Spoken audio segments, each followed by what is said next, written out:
My computer boneyard has a lot of stuff I've hung on to over the years. Trivial stuff that might have meant something to me or something that I just had trouble throwing away. I mean, I finally threw away that magneto optical drive that I had for years. That was a thing. It was a SCSI port. Does that send you back? How about this guy? Oh, this is not a wallet or a purse.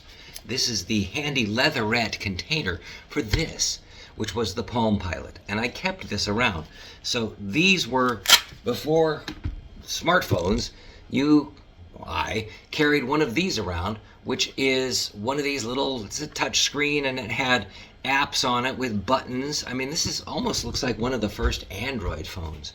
You could, it came with a stylus right here that was just impossible to get out. I don't know why it's, oh, there it is. So it came with a little stylus so you could write, but you couldn't write on the screen. You had to write down here on this input pad, and you had to do things in a certain pattern. So you couldn't just write text. You had to follow the Palm Pilot's guide on how to enter alphabetic characters, and you could type in things. This had an address book. This had a notepad, which is what I used because I would just whip it out to take notes every so often.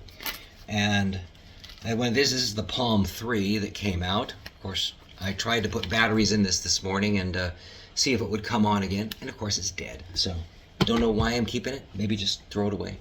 Then I had this too. This was the next generation of the Palm Pilot. This was called the Zaire, and it was a lot tighter, smaller, had more memory, whatever it did. It actually came with an SD card, or micro, whatever this is. But this is just a placeholder. This is not the card. I would have loved it if that was the card, because then I could have looked at all the stuff that I had. No camera, of course.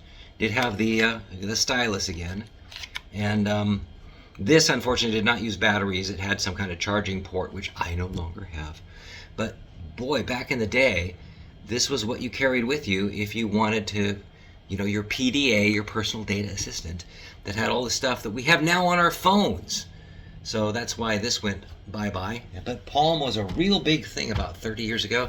It is just an example of more crap that I've hung on to over the years, knowing that in 2025, I would do a short little video to tell people about it. That's the truth.